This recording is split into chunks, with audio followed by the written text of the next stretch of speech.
Так, все, мы уже в стриме, мы уже опять онлайн. Всем привет! Вы на канале Романа Жульпо, и тут мы говорим о менеджменте в IT. Как вы знаете, мы достаточно долго проводили программу ITPM From Zero to Offer, где 16 ребят, которые не в IT, поставили себе цель попасть туда. За эти 3 месяца, даже больше, мы провели очень много, более 40 встреч, стримов, разбирали разные темы. Это не был полноценный, наверное, курс по менеджменту, то есть это скорее был такой курс по погружению в IT, по пониманию того, что там происходит, по тем процессам, по нюансам, потому что в книжках пишут одно, на практике происходит чуть-чуть другое, и хорошее, и плохое. Поэтому моя цель была подготовить ребят к реальной жизни, к реальным челленджам, которые будут стоять перед проект-менеджерами. Но сегодня мы начинаем целую серию выпускных интервью ребят, которые прошли через программу, готовы попробовать свои силы. Но для того, чтобы это получилось максимально, то есть объективно, честно и интересно, интервью буду проводить не я. Я договорился с классными ребятами, с экспертами, которые по своему усмотрению, по своему стиле, со своим пониманием, через свою призму проведут интервью вот с участниками программы. Ну и как получится, так получится. Поэтому главная цель сегодня – это просто пообщаться, действительно провести интервью. И что, наверное, самое важное для всех, кто будет смотреть, и там для Оксаны, получить хорошую, качественную обратную связь. То, чего сегодня очень не хватает, когда джуны бьются в закрытые двери, их там и не приглашают, и потом просто вот эти формальные отписки, отказы. А очень бы хотелось разобрать, что если что-то и не так, то что, чтобы у ребят была возможность вот сделать работу над ошибками, там, возможно, лучше подготовиться или понять. Вот, значит, сегодня у нас будет интервью с Оксаной, а интервью будет проводить Кирилл. Теперь я даю слово Кириллу. Кирилл, ты вот на пару минуток представься так, чтобы был тоже понятен контекст, где ты, что ты и почему ты откликнулся на мой призыв вот провести подобного рода встречу. Да, конечно, спасибо большое. Немножко о себе. В целом в индустрии в IT я более 10 лет, приблизительно 11 лет. Свою карьеру я стартовал, как многие, наверное, с тестирования. Дальше я чуть-чуть начал подниматься в тестирование, но понял, что это не совсем мое.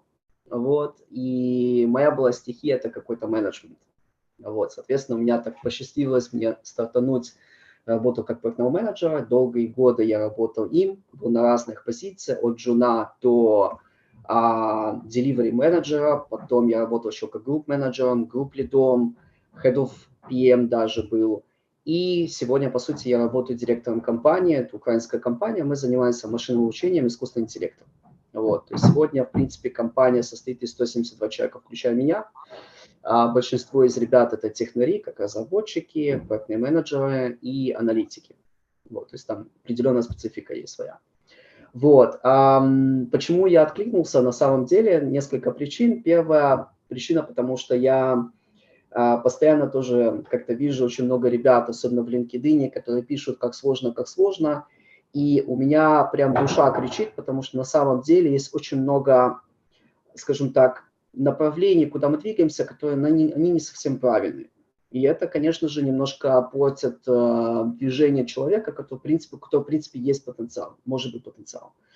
Вот, и по этой причине я даже могу сказать, что кроме своей работы я еще менторю 2 человека, которые тоже находятся в Минске. Это такая волонтерская моя инициатива, тоже немножко ребятам помочь. И, как Рома сказал, то же самое я, в принципе, не провожу какие-то курсы, а больше мы разбираем реальные кейсы на работе, на проектах у ребят, общаемся более на проектном менеджменте, более на практике, разбираем реалистичные кейсы, которые у меня были на практике, которые у ребят есть тоже на практике.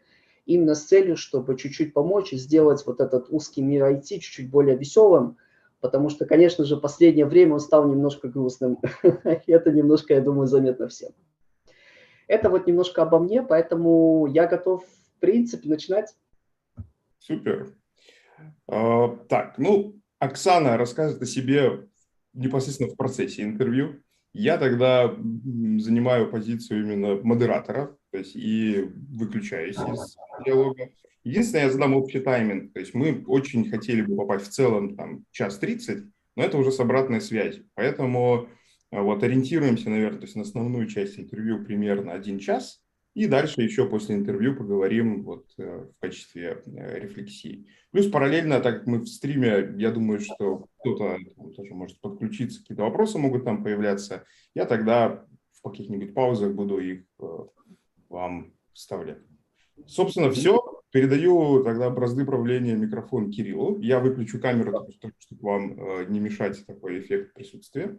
Не нарушать. Кирилл, давай, тебе. Okay, great, thank you. So, Oksana, first of all, it is nice to meet you. Thank you for finding the time and for participating in this great course of Roman.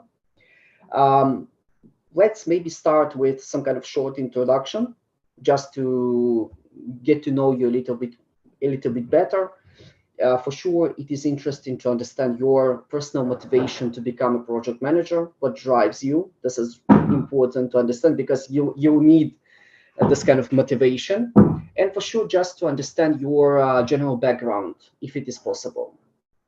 Okay, and then we can switch to different technical questions, theoretical cases, and for sure, what I would like to have is more like a dialogue where we do not have one single correct answer. This should be just a dialogue, just for us to discuss topics that are interesting for both of us. Okay? Yeah, that's great. Kirill, thank you. Hi again, my name is Oxana, and I was born in Belarus.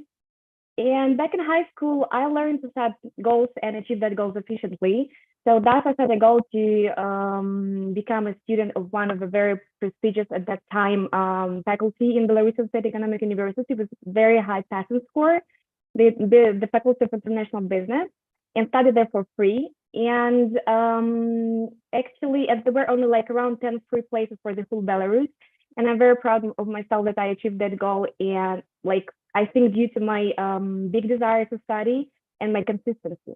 In 2019, I graduated from the university, and while studying, I was working as an interpreter part-timely in translating some materials from German and English languages into Russian.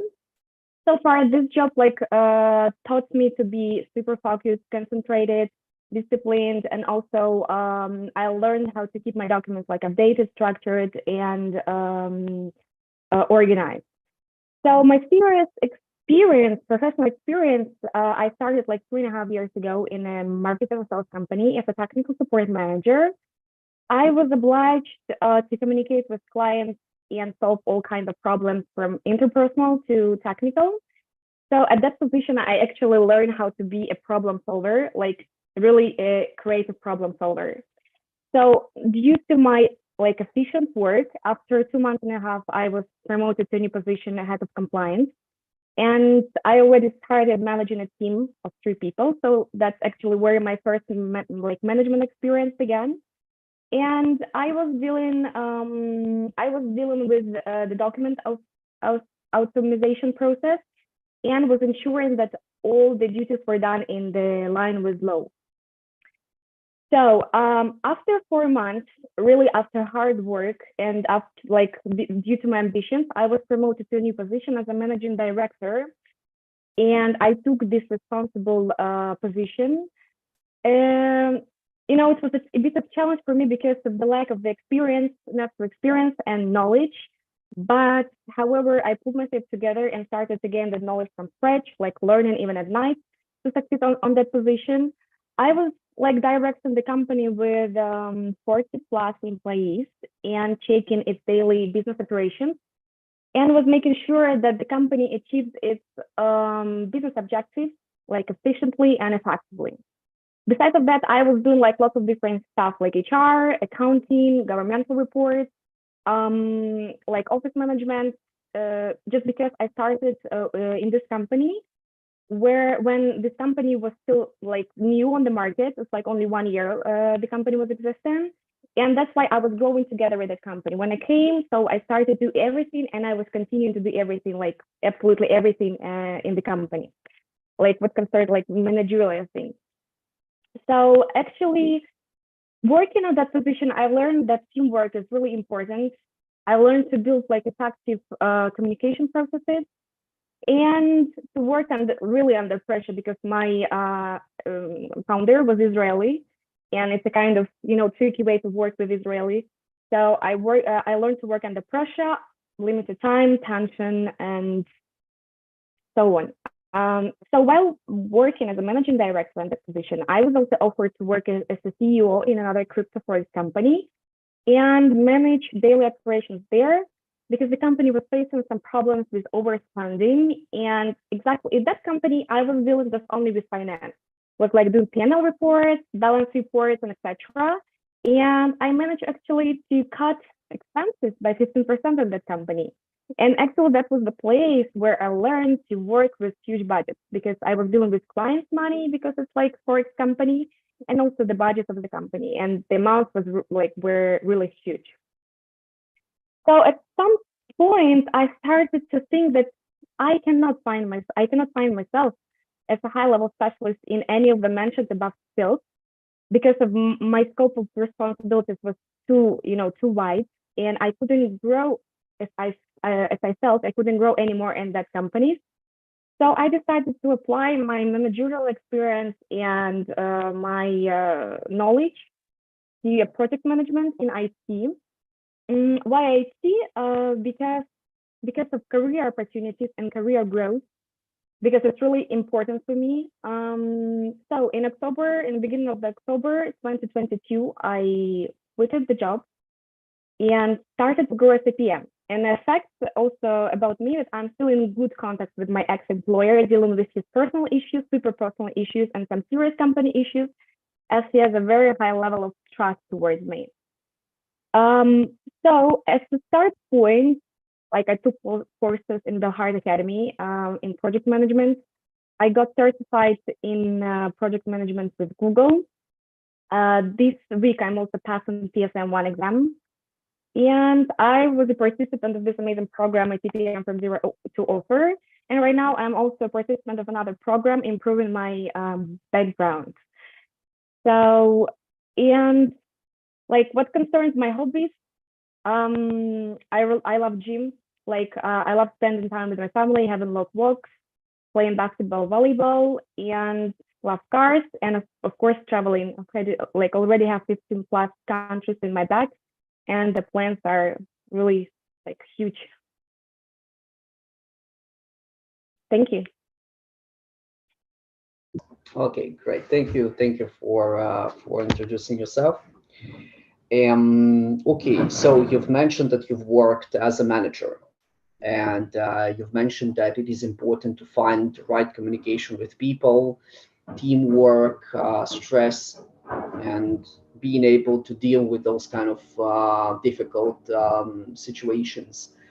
And nevertheless, what is your secret to find this kind of communication with different people? Because for sure, people are different. There are easy people, easygoing people, but there are very hard-going people, maybe even toxic people. So the question is, as a manager, have you had those kind of difficult situation where you had to deal with difficult people? And if yes, how have you handled this kind of situations? Of course, like to build effective communication processes is really like hard, and I must say that it's a kind of skill. And like you have to understand that when you're talking to different people, you have to find approach to that people, right?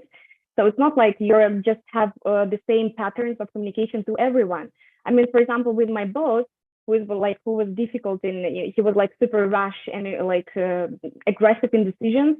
So I was like I found an approach in communication with him So that's why I succeeded on that position, and that's why I have like really good relationships with him right now.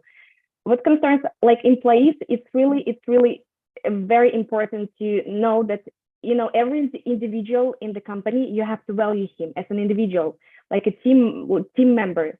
Like put your personal things aside. If you have something like going on in person, like there is nothing that you can do with this at work, right? That's the thing I taught all my employees, that when you have some personal issues, like put it aside.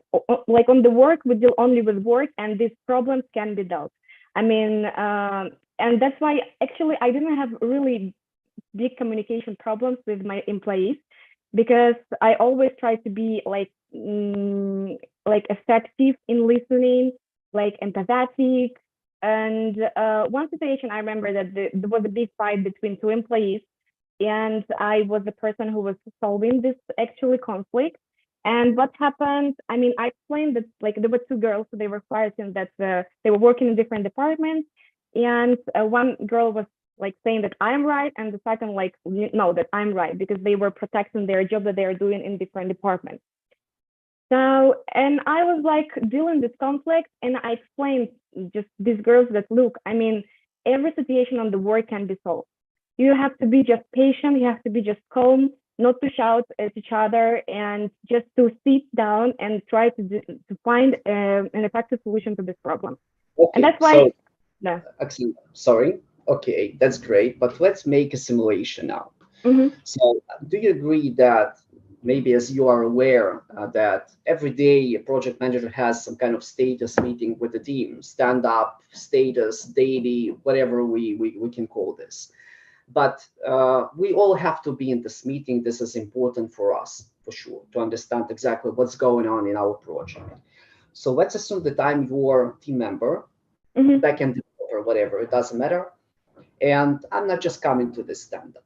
I'm sleeping at home, for example, because I've worked at evening, at nights.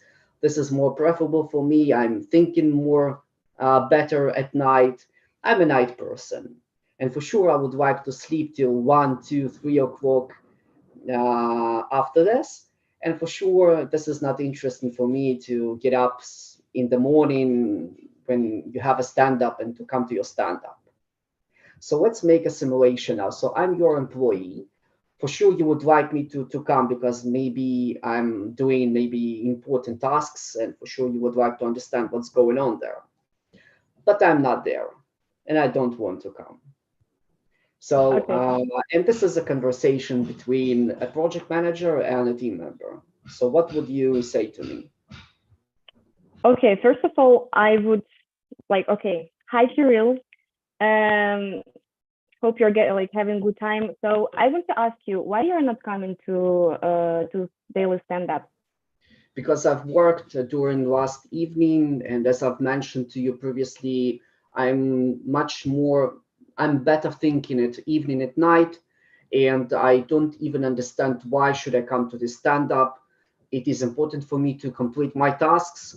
I'm doing this. I don't understand what else do you want from me, and I even do not understand why we're talking about this.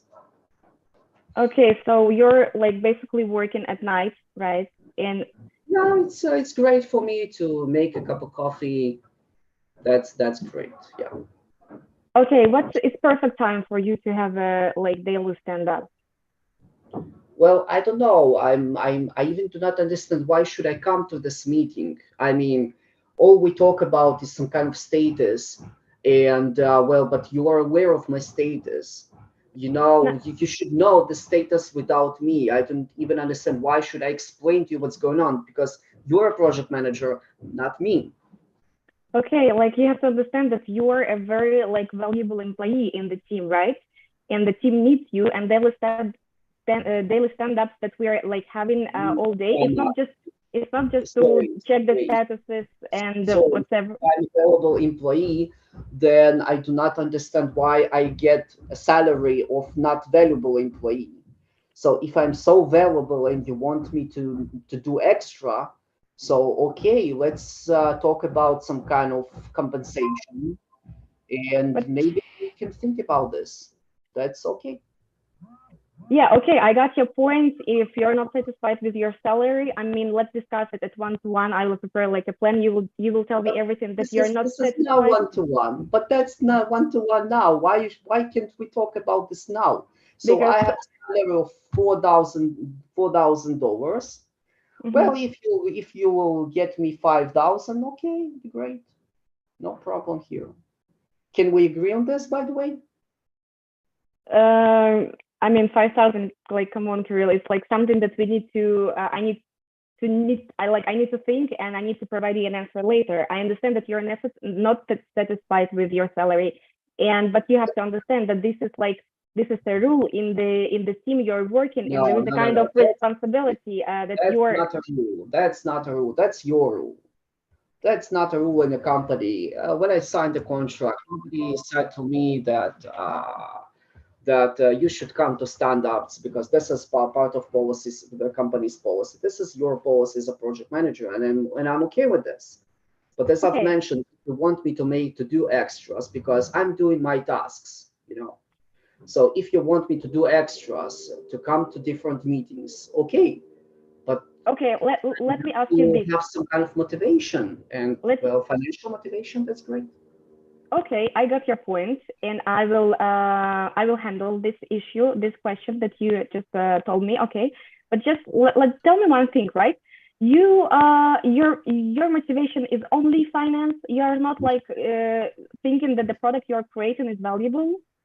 So Well, that's a big question because, well, that's not my product. I'm not getting anything from this, just making tasks. mhm. Sure, let's say I have my different goals, and it's a shame that you never asked me about them. But for sure, I have my own goals. I have my own, thoughts about what I would like to do in the future. But again, this is one-on-one, and you've called me at well 9:52 in the morning, and for sure I'm angry, and forgive me about this, but well, that's morning, and I just would like to know. So, do we have something to discuss now or not? Because if you do not have some kind of proposal for me, then well, I'm not sure that we have something to discuss. Okay, So, look, we have something to discuss proposal or not? is proposal is like this, right? And I'm sorry that I'm calling you like so early, but just it's a time of for daily stand up, right? Look, I got your point that you're like you have a lack of motivation, right? And I will try to deal with this, right? But you have to be humble, Kirill, because like I'm asking you because daily stand-ups is something that's making your work like better, like you're sharing your experience. What, like, if you have any Hmm. problems, it's okay for me. I will know these problems, and I will like resolve the problems that you have in future. That's why we're like holding this daily stand-up. Sana, sorry, I'm not accepting the fact that I should be humble. I'm Okay. sorry. That it seems a little bit off. Why should I be humble? That's business, and you know this better than I am. So I do not really understand why should I be humble. So I don't understand you. Okay, So suggestion is like this, right? Concerning your motivation, I will do this personally that to increase your motivation. Okay. And second of all, if you're not okay with having a daily stand up so early, just tell me that, for example, I can have a daily stand up like 11 or I don't know 11:30, and I will move the daily stand up just because my team is not is not satisfied with the time when it's holding. So just tell me, just share your like experience, okay, emotions, but okay. just for me to know. Let me think about this. I'll come Okay. back to you. Okay, thank you. Alexander, thank you for this simulation. Sorry, I know that it is not easy, but well, that's part of this kind of being a project manager and dealing with those kind of people because, well, different people, different goals, different challenges. Okay. Yeah. Okay, great, thank you. So, and now I would like to discuss more interesting things. So, can you please share your thoughts about your definition of a project. How would you define project? So, okay, for me personally, project is like an arrangement that needs to be done and have unique results within time limits. Oksana, sorry, I do not, I don't see you. Camera is stuck, and I lost sound also. Yeah, I think it's some kind of problem in Oksana's side. Sorry. Oh, now it's better, I think. Yeah. Great. Yeah, now it should be better. It's great. It's great. Yeah. So. Yeah, for me, project is an arrangement of creating something like new, a product, a service within a limited time, limited budget, and limited scope. With limited scope. Okay. So, for example, if I'm sitting now at home and I would like to get from home to mall, for example, to buy something, so can it be a project? I mean, if you're planning shopping, you want to buy something, yes, it can be a project, because if it's not you're doing this every morning, waking up and going to, because it's operations already. If you're waking up and going to mall, so it's an operation. If something you're planning, so it's a unique result, you want to buy something. You have a beginning and you have an end, and you have a goal to buy something. So in this case, like, I think this is a project. Okay, so let's return to your definition and a little bit, let's say, correct it. So can you again please describe your definition of a project? Okay, the project is something, it's like, how to say, it's something that needs to have a unique result, a goal, the beginning and end, and like, it has to have the limited scope and budget. Okay, but if I do not have anything that is connected to budget, so I cannot define this as a project from your perspective. Am I correct? For example, Oksana, I'm going to run. I want from point A to point B to get to, I don't know, to make a run 2 kilometers by 10 minutes, I don't know, by 8 minutes.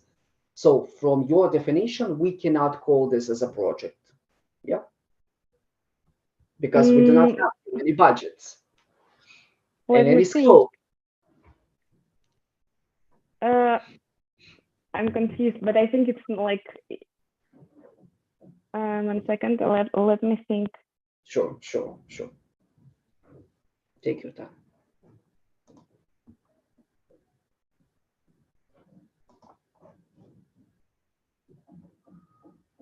I think it's not a project. Okay, got it. Okay, let's continue. Okay. Will be different questions, a little bit theory. Okay. So how can you define success, project success? Okay, so we all talk about this. We all want to have a successful project. But what it is exactly? What can it be exactly? How you can define a successful project? Maybe you have kind of criterias that you have in mind for having completed those criteria, you'll have a successful project. Okay, I think the main criteria of a successful project is when the project is accepted by the client. Even if if you're doing over budget, or overtime, but if the project is accepted by the client and he is happy, so it means that the project is successful. But of course, like standards, the project should be within budget, within time, and within scope. So this is the success criteria for the project. And if there is quality standard, we also add like the product should be quality. Okay, so let me disagree with you. Okay. Because I do not think that if we over budget, that the client will be happy. I'm not sure that I would like to pay, let's say, if I want to buy a cell phone that costs around, I don't know, $1,000. For sure, I would not like to buy this for $10,000. So I would But disagree with you. Yeah. Mhm. if the client is super enthusiastic and he has like super idea in his mind and he is like, I'm ready to spend as much as like I'm ready to spend money. Just bring me a valuable product. In this case, of course, over budget is bad. I mean, but if the client like accepts this and he's like, okay, so then the project is successful. But what you're describing, we cannot call this as over budget, because if client wants to add, I don't know, additional functions, additional features, whatever, and he agrees to pay for them, so that's not an over budget already. Over budget, it means that, for example, if you have agreed with client that your project costs $100,000, Mm-hmm. then it should be not more than that. Because if this will be more than that, then as a client, I would not say that I would be happy in this kind of situation. Let's imagine the situation. Like the client, okay, I'm coming to client and I'm saying like, look, John, I mean, we created a super good product as you wanted. Like, check it. I mean, you will definitely like it. I stand behind this product because I was like managing it super good. And I was just one thing, like a little bit more money we added because we needed like to add this feature. But John, believe me, it's a nice feature. And he's like, okay, let me try it out. I mean, yes, I understand that I overspent like some budget, but let's see. I mean, yes, I mean the product is really good and it's okay with me that we overspent, but I really like the product. I mean, in this case, over budget, but the client is, the client is happy. Got it. Okay, and you've mentioned the criteria, so for sure this is budget, scope, and deadline. Mm-hmm. Maybe you have additional criteria in mind that is not less important than those that we've already mentioned. What else can be a criteria for successful project? I mean, as I What already told, it's quality of the code, quality of the is product, related to scope? Yeah. Okay. Okay. and what else can be criteria?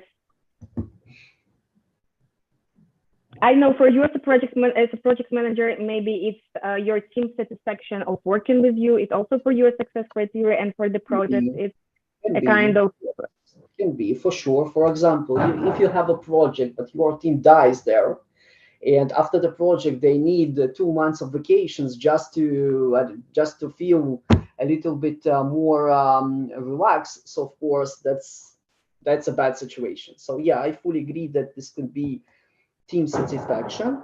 But what else? also it could be like risk prediction. If you're able to predict all like possible risk and you got a mitigation plan for that risk, it's also kind of success criteria because you were able to avoid and to mitigate the potential problems that could arise, but you were able to manage them. So it's like kind of for you also. Well, I think that risk management, this is something that a project manager should do anyway across all the project. I would not call this as a success criteria, but maybe you have additional criteria in mind. Okay, let me just think for a second, okay? Sure, sure.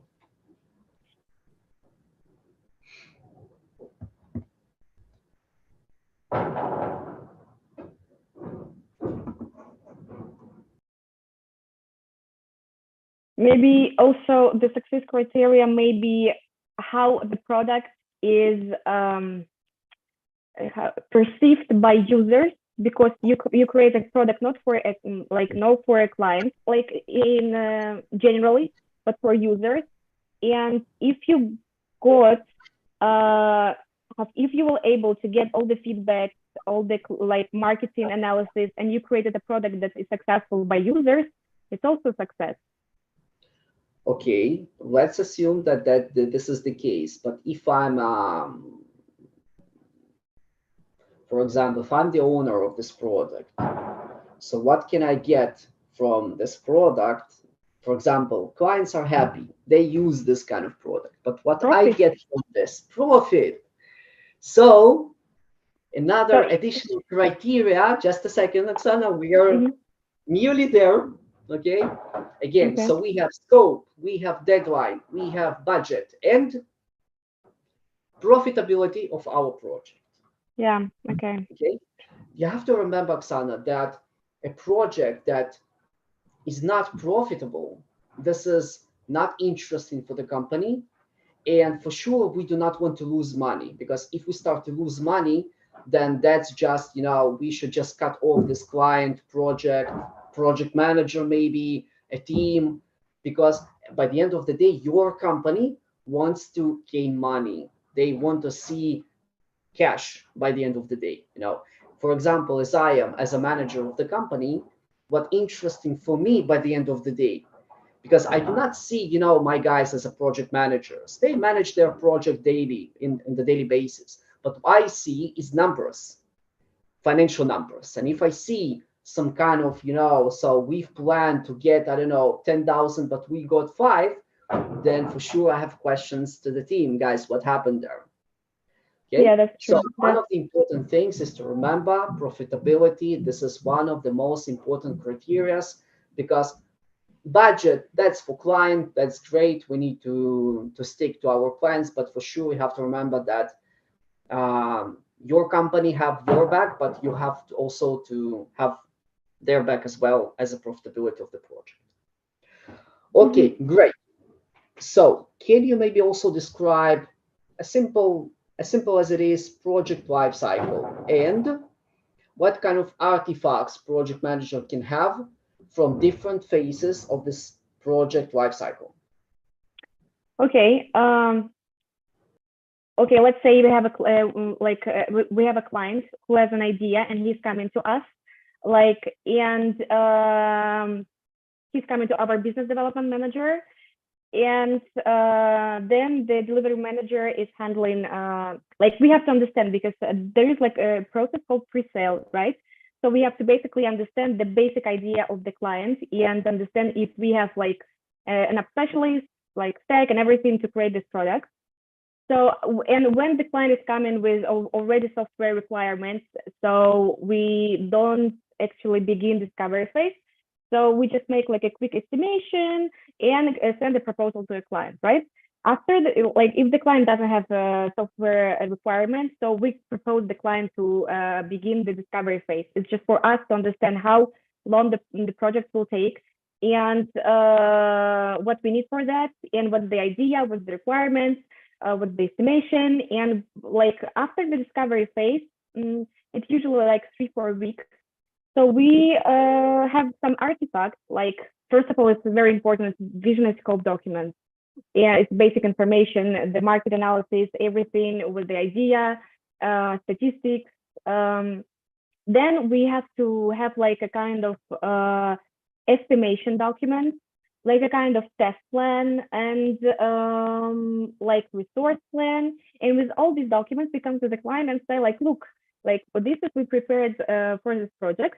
We need this, so much time. This is the money. We send the proposal, and the client, if it's okay with him, so we start there is initiation.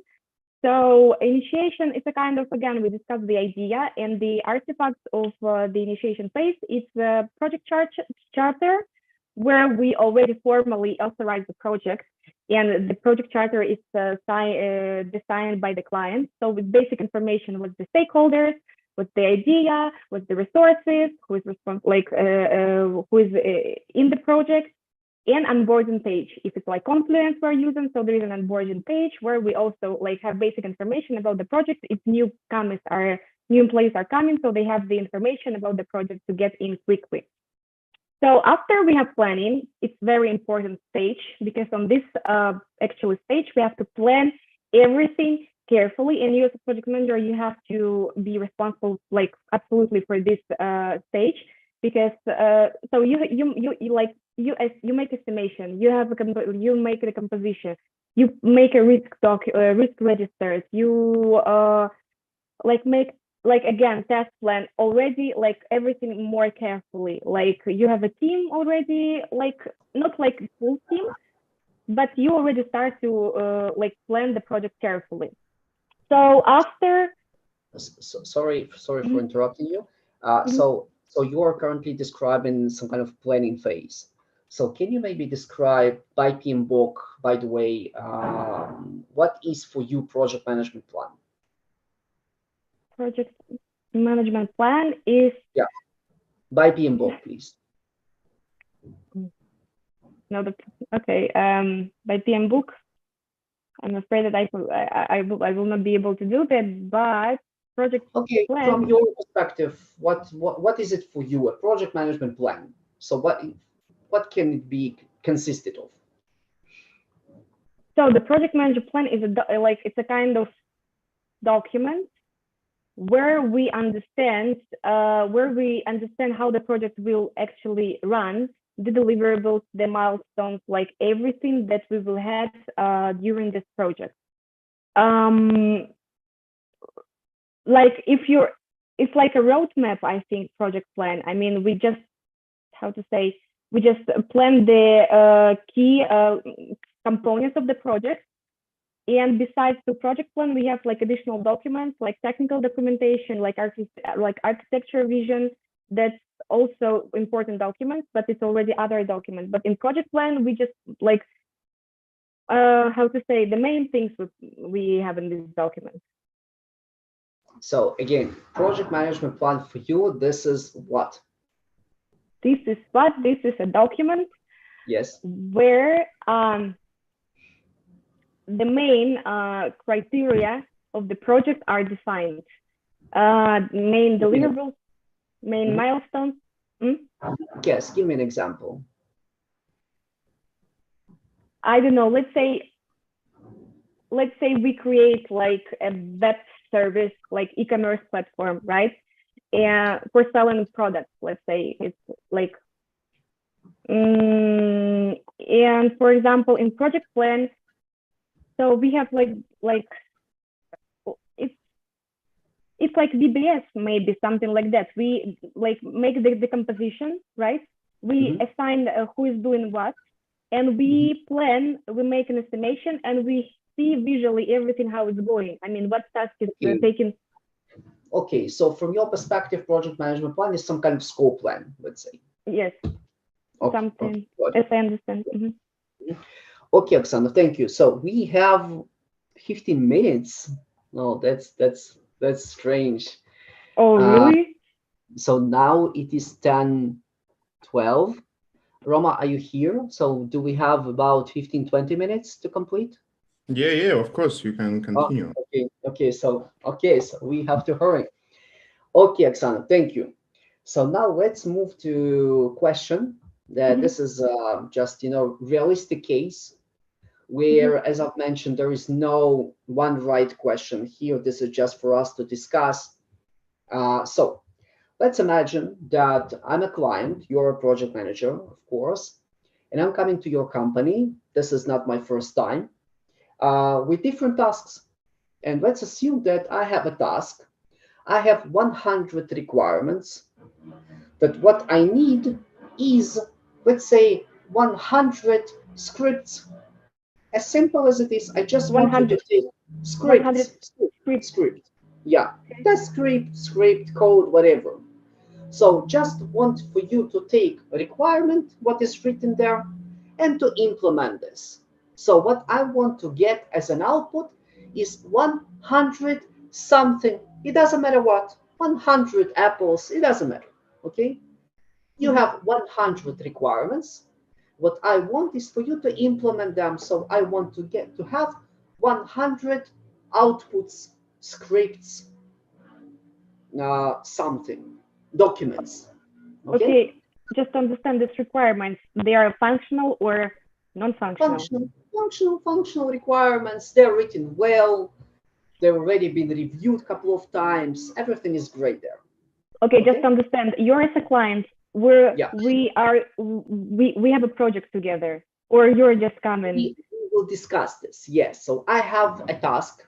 I have a request for your company.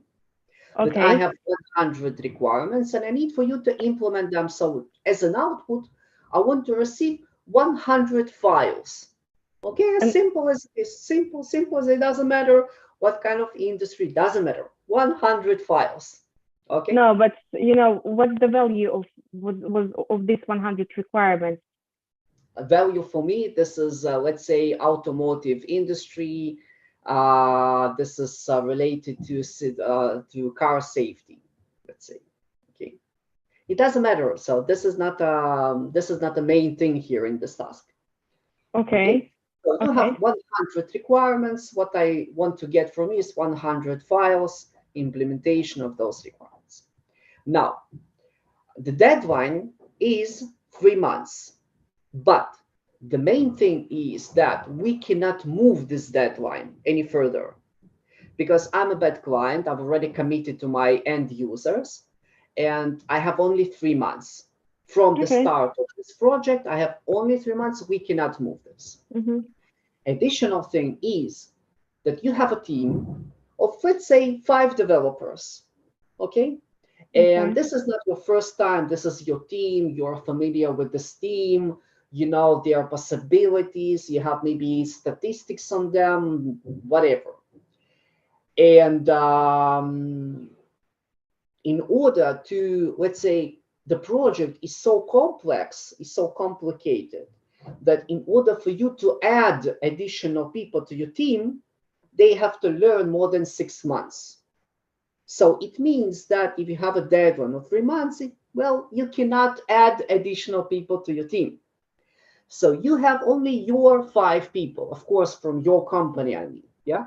So again, you have 5 team members, 5 developers, and you cannot add additional people from your company, from your resource management, let's say, because they will have to learn more time than a project have to be executed.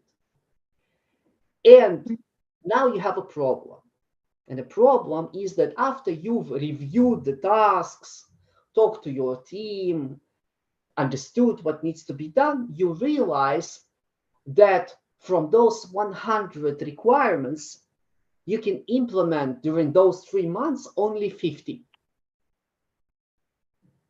Okay?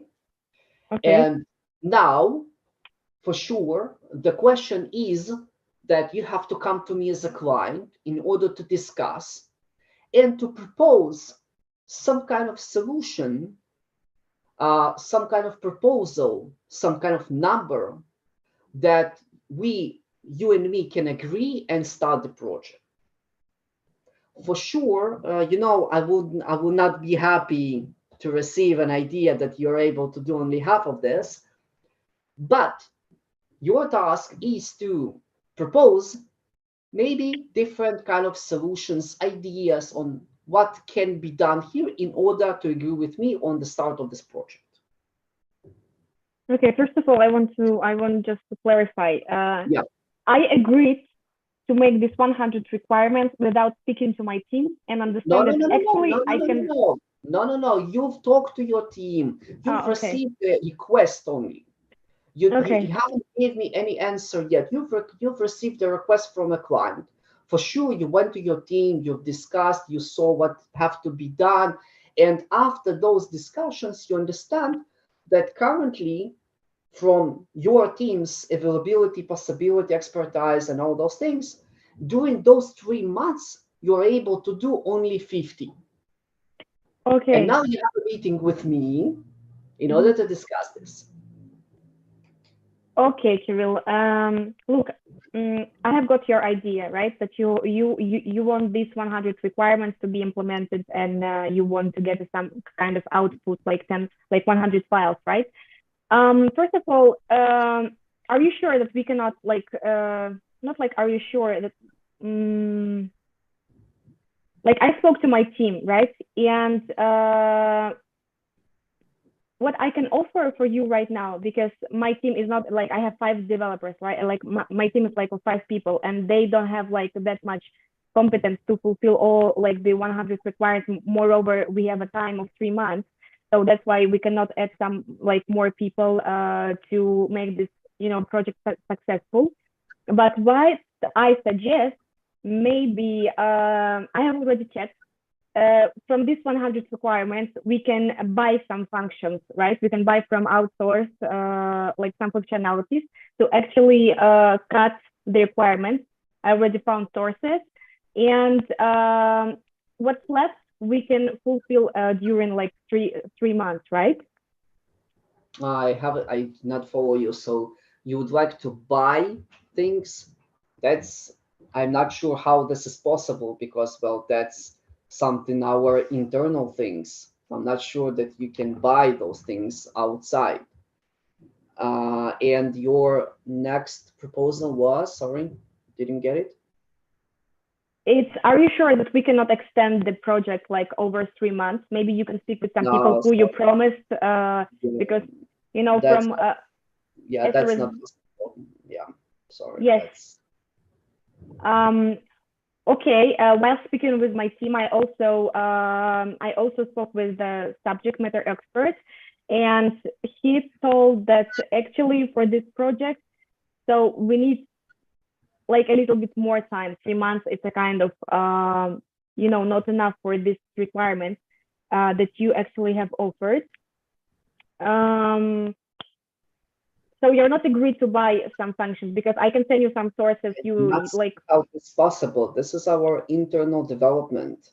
Okay. I do not think that you can even search this somewhere. No, that's our property, so I'm not sure. I don't see how this can be possible. Look, if we calculate like the working hours that we have of our developers, and if we find like if my guys will be super enthusiastic, right, and we will actually ask them to work like extremely hard these 3 months, but of course you will pay for this. So I got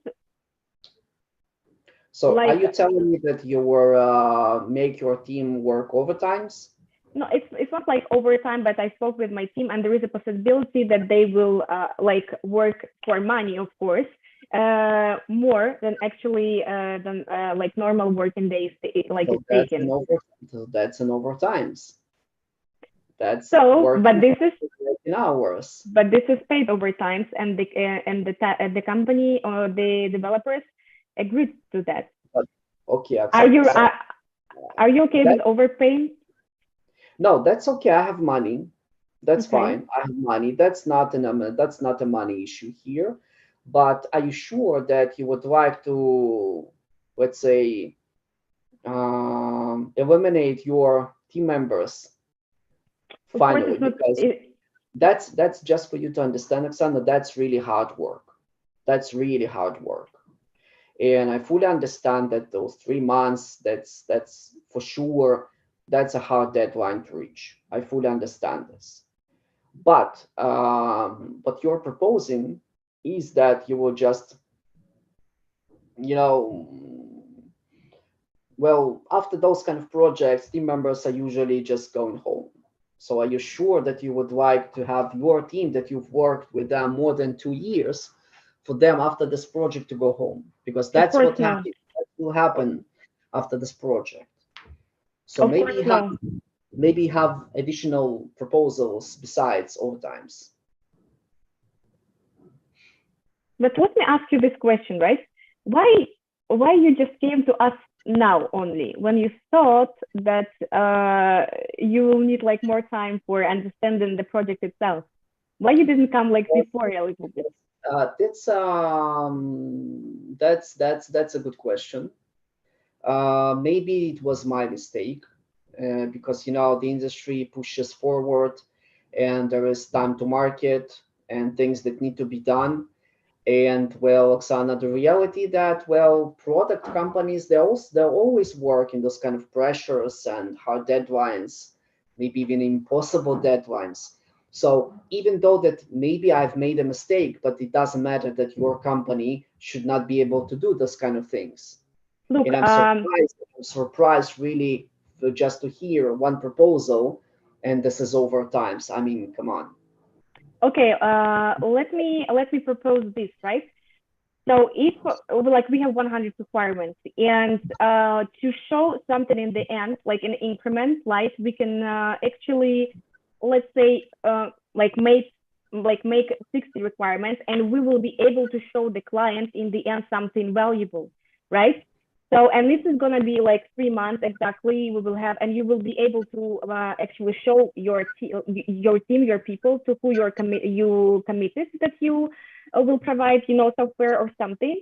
So, and we will show this product that we have implemented without like knowing them that this product is not fully developed, right? So after we take like 1 month, like 2 months, 3 months again to complete actually something that we didn't finish, but this didn't actually show up in the review, right? Like in the release, right? Let me ask you a question. So you're telling me, okay, 60 requirements. Okay, let me ask you a question. How how you will ensure that you'll be able to do 60 and not 59? We made an estimation. What will you do as a project manager, as a team, in order to be able to reach 60? Do you have ideas? Yes. So you're telling me that, for example, we can do 60. Okay. Okay. Fully understand. But how you will be able to do this? Because if I do not understand that you'll be able to do this, that how can I be sure and how can I commit on this? Okay, let me ask you this. Is it quality of the product is important for you? You will be using this in future? You will be modifying this product? Everything is important, everything is important, Oksana. I'm waiting for your proposals, I came to you for solutions. Okay. For sure, everything. Well, I cannot tell you that, well, let's do, shitty product. I can't tell you this, But for sure, I fully understand that I came with a problem. It's a challenge. I fully understand that deadline is a hard deadline. I fully understand that this is a complicated, complex work. I understand this. So I'm not arguing with you, and I'm not just putting my hands in and saying 100 and nothing and not less than this. I'm open for suggestions. So look, my suggestion, Oksana, if you're telling me 16, then you have to somehow to back it up. You need to understand that, no, that this would be possible. Yes, actually, as I already told, I have talked with my team, right? And we made like a rough estimation, like of these requirements. And actually, we're pretty sure, like taking into consideration the skills of the team that I have, that we will be able to complete 60 requirements, right? By the end of 3 months. So we will make like a kind of MVP that you will actually show to your customers, clients, right? Are you okay with that? So it's not going to be full functionality, but the clients will not even like a kind of notice that these functionalities are missing. Well, Oksana, if you can commit on this, and please understand that if in case this would not be 60, it will be 59, then from my side, it will be considered as a project fail and I will not receive any requirement at all. And this will be on your expense. This is why I want to make sure that you 100% sure that you'll be able to do 60. That's why I'm saying, what kind of proposals you had in your team, how you can be sure that you can do this. Okay, do we have like a kind of 1 week to make a like discovery to understand how exactly, just to be sure that we can just like according to rough estimation, we can like accomplish these 60 requirements, right? In the end of these 3 months. But we need a little bit more time to understand and to make risk. We do not have any time, Oksana. We do not have any time. We should start immediately. After but this you understand meeting, that it's not possible to start developing something without, Well, Oksana, if this is not possible in your company, then for sure I will find another company that it would be possible.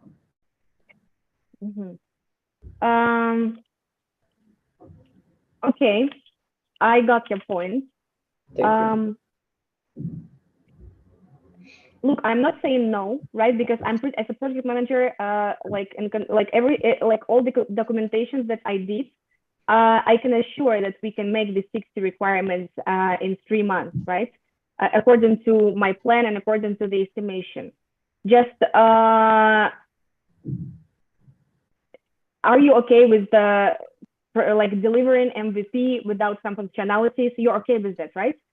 I'm okay with, I don't know, 60 requirements, but I just want to make sure that you also understand that if you will not hit this number, I will not receive any requirements, and we will sign a contract that says that if in case you will not reach this scope, I will not receive any other requirements, and this will be on expense of your company.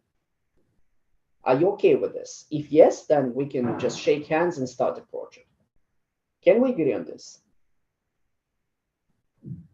Sana, time is running out. We have 1 minute left. Are you okay with this? Yes or no? Yes, let's do this. Okay, great. Great. Okay, thank you, Oxana. I understand that it was a difficult question. Okay, so I think that we've run out of time. Roma? Yeah, but we can add some additional minutes if you need. If you want to ask something else. No, I think not.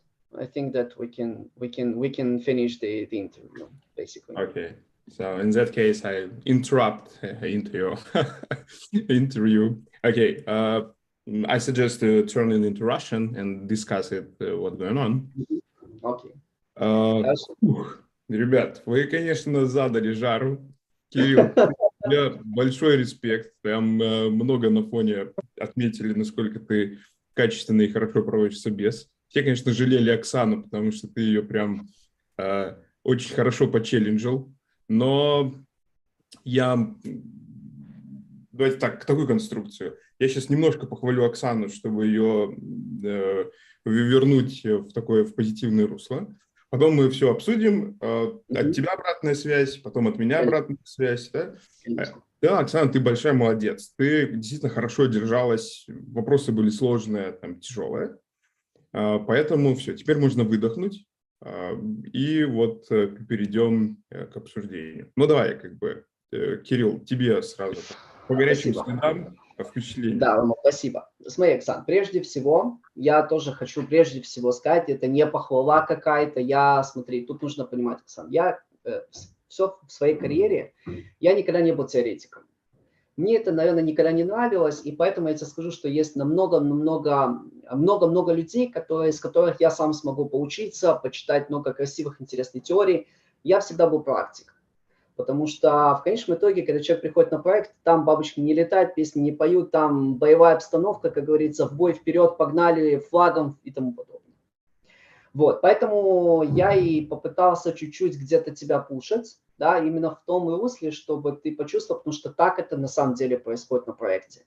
Сидят сложные ребята, разработчики, простите, если кто-то меня видит разработчиков, но много ребят это интроверты.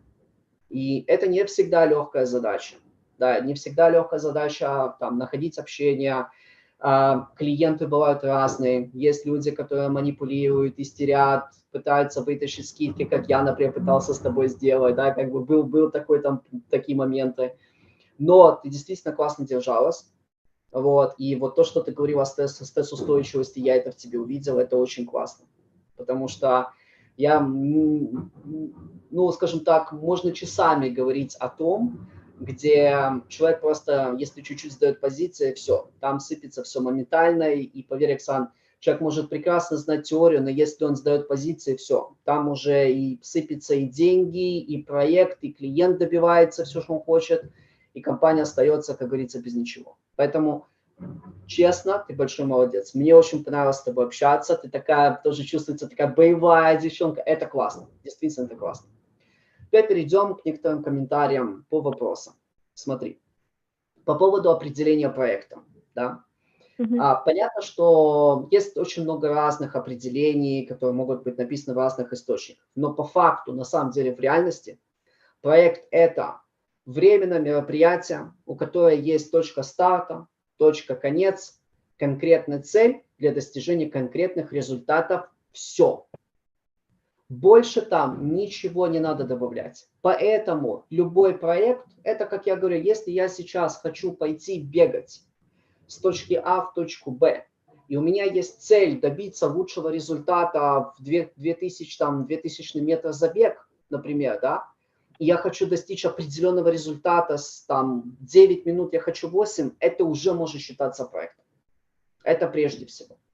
По поводу слов, я сразу же вот это слово unique, да, это ж везде написано, да, вот это вот разработка какого-то уникального продукта. Реальность нашей жизни, смотри, вот, Оксан, ты сейчас где, в Минске, да, как я понимаю? Отлично. Смотри, в Минске есть очень много классных компаний, суперкомпаний, Softex, SolveIT, SignSoft, их можно перечисливать до бесконечности. Но в конечном итоге, если глобально посмотреть, да, эти все компании, они делают приблизительно то же самое. Да, как бы, то есть мы все говорим о мобильниках, о веб-разработке, мы все приблизительно говорим о тех же самых доменах даже. Приблизительно, глобально, это приблизительно, ну, похоже на то и на то. Поэтому говорить о том, что там какая-то уникальность есть, мне, например, лично сложно. Но уникальность находится не в плане разработки, а в плане, как компании упаковывают себя. Это маркетинг, это продажа, это их сайт, их визитная карточка. Вот там есть, может быть, какие-то уникальные моменты. Поэтому мой совет – отходи от вот этих вот широких слов уникальность, потому что там можно зацепиться, и там еще можно час вести беседу, что такое уникально, что такое не уникально. Второй момент. По поводу критерия успешности проекта. Да, мы с тобой уже проговорили это, ты правильно сказала, это scope, это бюджет, это дедлайн, это клиент, это команда, но не забывай о рентабельности проекта. В конечном итоге дядечка, который сидит там где-то в компании, он считает только деньги. Понимаешь, я тебе могу сказать, я сегодня смотрю на бюджет компании, у меня есть план, у меня есть факт, меня интересует посчитать в конечном итоге, сколько мы заработали, сколько мы проиграли. Знаешь, как говорится, я большой фанат Евгения Черняка, как вот предприниматель. У него есть очень классная фраза. Для него бизнес – это сколько ты заработаешь, когда прав, и сколько ты проиграешь, когда ты не прав. Вот для меня это максимальное супер определение бизнеса. Вот, по поводу вопроса о жизненном цикле и артефакте. Да, смотри, тут стоит чуть-чуть больше закрепить именно вот на уровне PMBOK. Потому что по PMBOK, я сейчас могу ошибаться, я его давно не читал, на самом деле. Когда-то я его читал, я не знаю, сегодня там уж 7-я версия есть, я его читал, когда она была 6-я версия, всякие summary и тому подобное, но проектный план – это совокупность артефактов, совокупность документации, в которой может быть и schedule план, и scope план, и communication план, и budget planning, и risk management план, и много-много другое. Окей? Это чуть-чуть другое, чем то, что ты говорила. Ты обозначила одну определенный момент, который, в принципе, правильно имеет место быть, конечно же. Но стоит чуть-чуть вот отточить эти моменты. Вот. По задачке, да, вот, которую мы сейчас с тобой обсуждали. Смотри, Оксан, тут нужно понимать, что задачу, которую, во-первых, я тебе рассказывал, я никогда не даю кейсы неживые. Это абсолютный кейс, который у меня был, когда я работал в компании EPAM в Минске. Это кейс, когда меня клиент там, мягко говоря, меня там очень хорошо прошелся по мне. И таких кейсов у меня было потом, как оказалось, немало. И тут нужно понимать, Оксан, что такие кейсы, о чем они говорят? Это приблизительно такой же вопрос, если бы я тебя спросил, представь, завтра у тебя дедлайн, сегодня у тебя горят задачи, ты не успеваешь, что ты будешь делать? Другими словами, такие задачи подразумевают следующий вопрос. Что нужно сделать, чтобы сделать быстрее? То есть главный твой фокус должен быть – это velocity команды. Что я могу как проектный менеджер сделать, чтобы люди делали быстрее свои задачи? А это может быть много-много вещей. Например, смотри. Кстати говоря, один из вариантов, ты, кстати, под конец прям вот подошла уже к истине. И вот где была истина? Ты у меня спросила, а что насчет качества? Да, вот что-то в таком русле там был вопрос. Это было максимально приближено к истине. Почему? Потому что если клиент тебе приходит и дает тебе, ну, по факту, между нами, невыполнимую задачку, ну, на самом деле, да, как он тебе ставит, ну, нереалистичную цель, нужно его брать туда, чтобы он шарил с тобой риски. Поэтому ты говоришь, окей, парень, не вопрос. Давай так, вместо 100% покрытия тестами, 50%. Мы сделаем тебе продукт, он у тебя будет там лагать, будет коряво-криво, но он работать будет. Ты с этим окей? Ну, слушай, ну, уже я начинаю здесь думать потихонечку, да, окей, не окей, но уже как бы я начинаю уже двигаться. Второй вариант, смотри, который, кстати говоря, делали прикольно, это в компании Playtika. Я оттуда, кстати говоря, набрал с этими вещами. Например, у тебя есть 100 требований.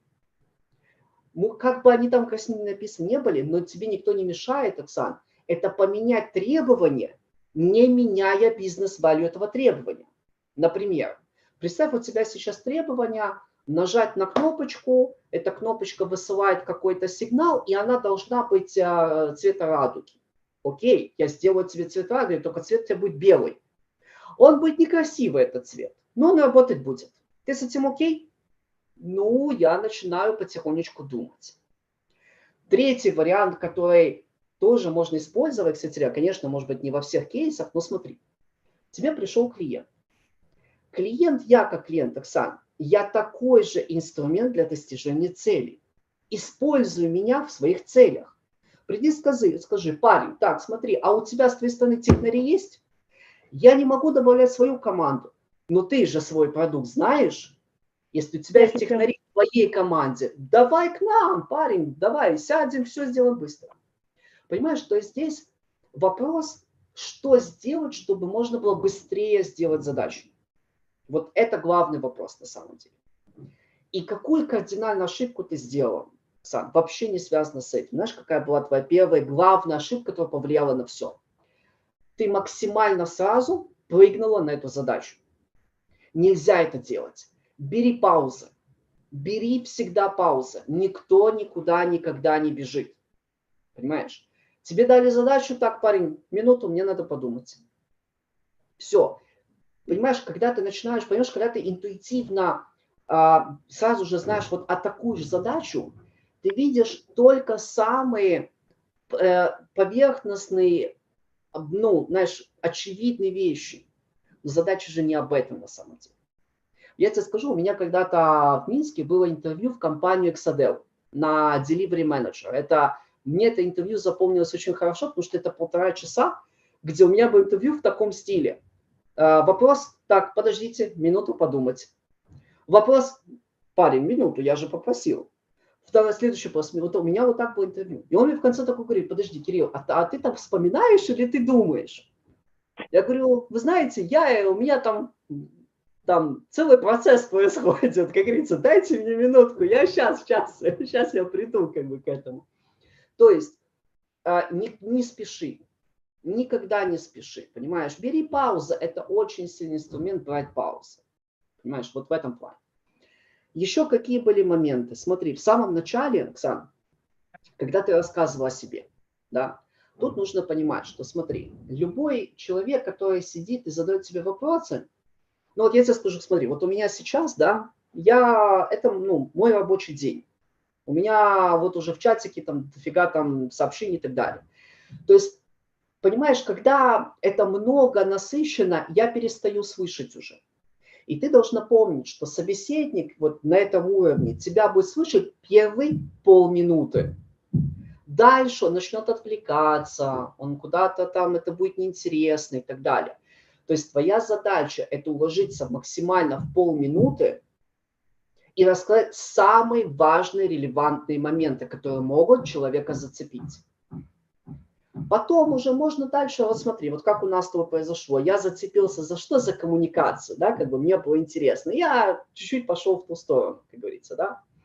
Вот, но одна из главных ошибок, которые ребята делают, они начинают рассказывать о себе час вперед, проходить по всему резюме, это неинтересно вообще. Но у меня резюме есть, я его там по диагонали прочитал, я уже знаю.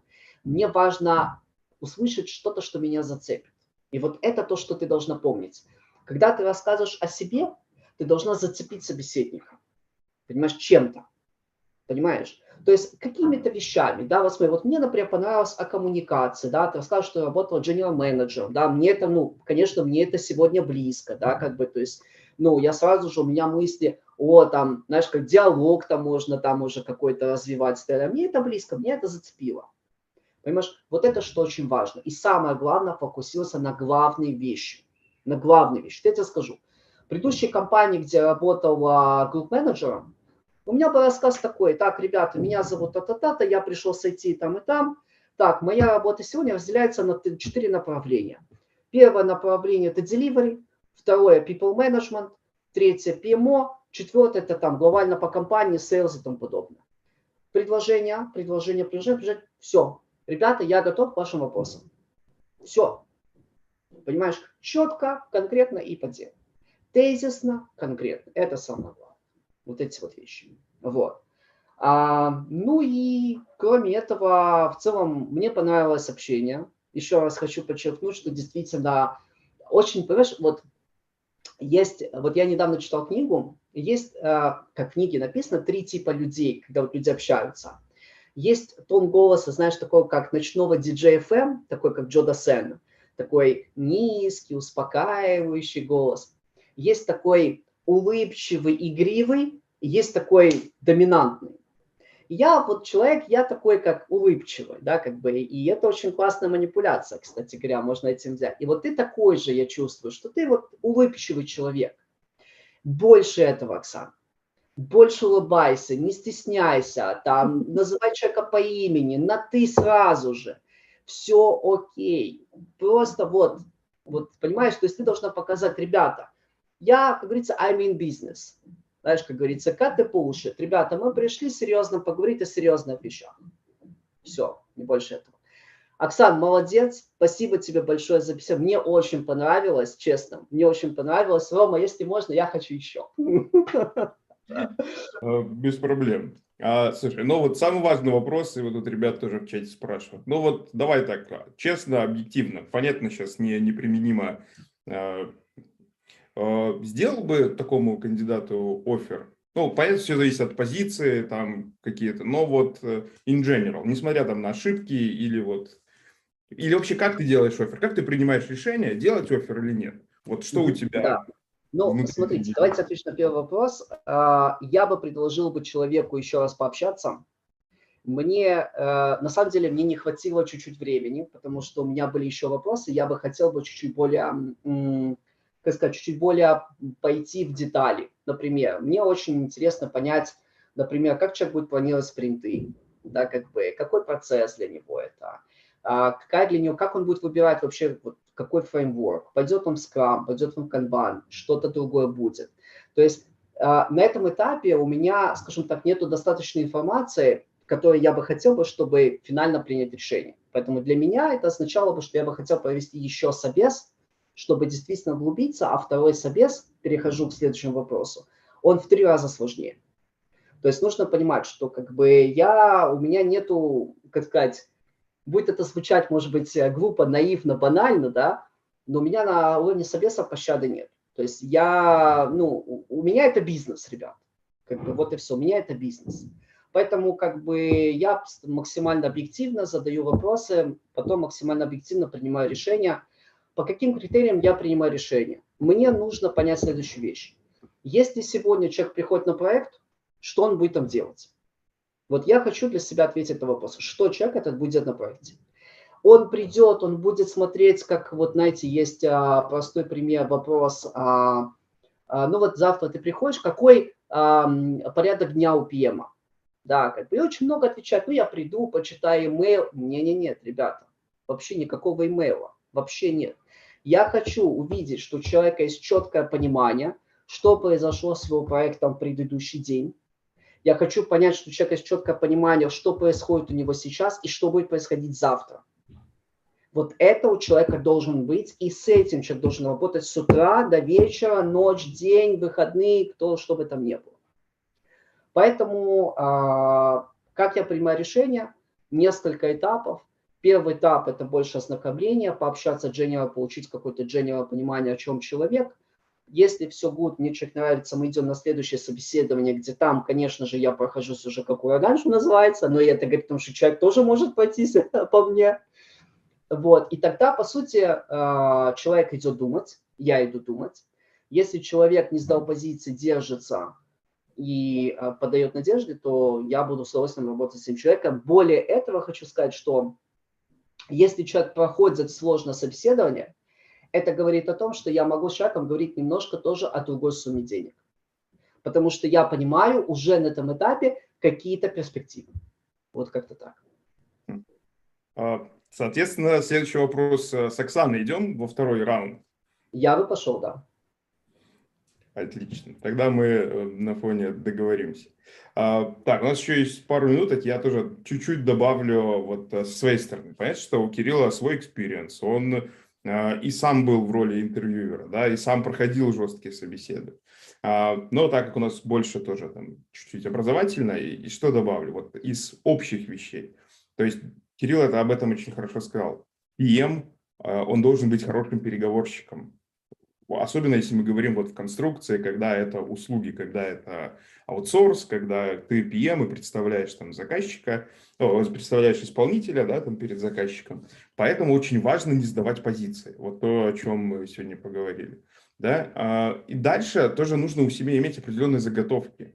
Если ты не можешь здесь сейчас там принять решение, ты сомневаешься, и тебя продавливают там на коммитмент по каким-то там рискам, по какой-то рисковой операции, ты можешь отказаться. Ну, то есть, я даже что имею в виду? Я имею в виду, что может быть ситуации, когда тебе как PM сказать, нет, нашей компании это невыгодно.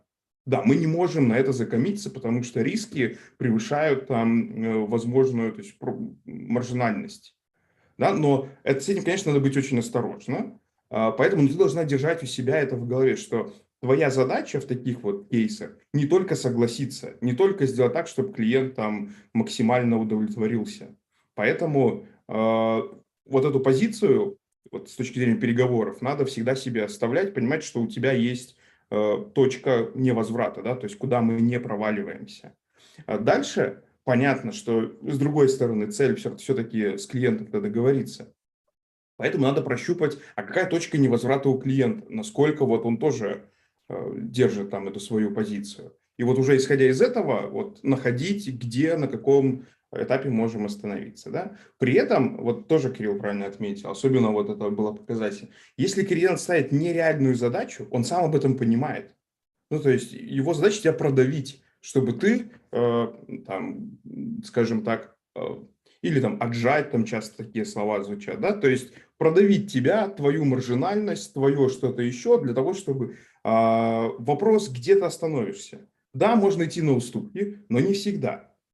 И тут мы тоже должны понимать, что если у клиента такие жесткие сроки, такие там серьезные дедлайны, он не найдет завтра такого же там, подрядчика, который это сделает лучше. То есть если ты хорошо знаешь свой проект, если ты хорошо знаешь, там, что внутри, ты понимаешь, что задача нереальна не только для тебя, но она нереальна, ну, там, для любого другого игрока. И там будут такие же переговоры. Да, кто-то, возможно, там продавится, там, потеряет на этом деньги, но у тебя цель деньги заработать для компании. Поэтому тут два, наверное, совета. Первый, то, что уже сказал Кирилл, дай себе время подумать, раз, но не коммиться под то, что может принести вред компании. Это важно. Это проверяют. То есть, ну, если мы опять возвращаемся там, к собеседованию, именно это проверяют. Когда тебе ставят такой там жесткий кейс, проверяют, насколько ты готова отстоять интересы компании вот в таких жестких переговорах. И да, все верно, то есть надо нащупывать точки, где клиент готов подвигаться. То есть если он говорит, у меня много денег, это точка, в которую можно давить. Денег много, ну давайте, значит, искать варианты, что мы можем там сделать. Да? Давайте привлечем более дорогих специалистов. Возможно, они будут делать задачи быстрее. Да, то есть 5, хорошо, не меняется число, но может там более дорогих возьмем, супер-синьоров, там пойдем с рынка там похантим. Готовы? Действительно, давайте quality сокращать, давайте пересмотрим не функционал, а все, что вокруг него. Давайте, может, я не знаю, там суперавтоматизацию сделать. Давайте откажемся от тестирования вообще. Ну, то есть функционал будет работать.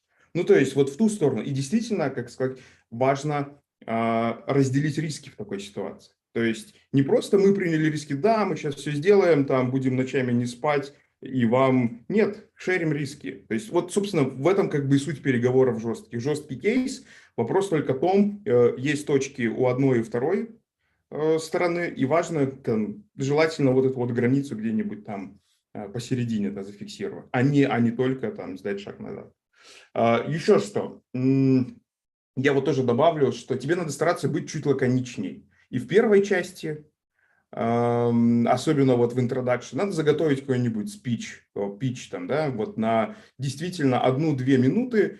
Неплохо, если он у тебя есть дольше, потому что есть люди, которые готовы послушать, которые могут по твоему питчу там задать еще какой-нибудь вопрос, и тебе нужно там провалиться. Но действительно делай паузы. То есть, чтобы у интервьюера была возможность либо переменить тему, либо задать тебе дополнительный вопрос. Когда ты там занимаешь там 10-15 минут времени своим диалогом, действительно интервьюер там скучает, он там теряет нить, и можно там куда-то провалиться. Да? Старайся действовать такими короткими отрезками, так, чтобы интервьюер дальше тебя вел. Тогда он держится в интересе. То есть ты ему дал порцию информации, если ему интересно, продолжаем дальше, там, копаем глубже, или там идем в ту или иную сторону. Ну, а вообще, то есть ты молодец, что не терялась, потому что вопросы сложные. Знаешь, а при этом у кейсов может не быть решения. Ну, вот сидит, я могу играть любую роль. То есть я могу сказать, со мной договориться невозможно. Ну, вот я могу занять такую позицию, я вот токсичный разработчик, со мной договориться невозможно. Ну, что бы ты ни предложил, он скажет, нет, я могу там сыграть такую конструкцию, да. Поэтому очень важно, как ты себя покажешь. То есть важно, что ты, ну, скажешь, ну, хорошо, не можем договориться, ну, давай тогда там. Хочешь больше денег? Окей, давай там делаем ассессмент, как бы проводим, насколько ты действительно там, окей, пошли так. Можно такую жесткую позицию занять. Но дальше все зависит там от конфигурации. Важно, чтобы ты не поплыло, что называется. Вот чтобы у тебя не было вот какого-то вот такого, я не знаю, что делать. Да, даже если ты принимаешь жесткое решение, разработчик там ведет себя там некорректно по отношению к команды, токсично, хочет там много денег, ты можешь занять жесткую позицию тоже. Но в принципе было очень здорово. То есть поэтому я думаю, что мы в фоне тогда договоримся про второй раунд. Очень интересно тоже занырнуть глубже, потому что general знакомство произошло, но интересно. Вот. Еще раз, Кирилл, тебе большое спасибо. И Спасибо давай большое. дадим еще слово Оксане. Оксан, давай, свои эмоции. Как ты себя чувствовала? Ну, в первую очередь, спасибо Кириллу за такое хорошее интервью, неожиданно такое ситуационное, вот, но как бы есть свои плюсы, я услышала свою как бы объективную обратную связь по поводу меня и поняла свои точки роста, я буду в этом направлении работать. Мне на самом деле важно услышать фидбэк по тому, как правильно там формулировать мысли и как излагаться, и в каком направлении идти, ну, на самом деле важно. Поэтому, Кирилл, с тобой было очень приятно общаться. На самом деле, даже как будто и страх пропал во время интервью. Поэтому спасибо тебе большое. И спасибо, что, ну, за второй раунд, что я не подведу. Спасибо. Хорошо. Да, Ром, спасибо тоже большое за возможность вообще пройти такое интервью и что ты свел вот с Кириллом, посмотреть, как другие люди на самом деле проводят интервью. Вот, и за обратную связь я поняла, я услышала, я буду работать в этом направлении. Свои точки роста всегда обязательно. Нет предела совершенства, как говорится. Спасибо большое. Супер. Вот Спасибо большое. такое бодрое у нас получилось утро. Я думаю, всем такой хороший, хороший заряд. Еще раз, Кирилл, спасибо большое. Не прощаемся. Тогда Да. Все, встретимся на счастливо. втором раунде.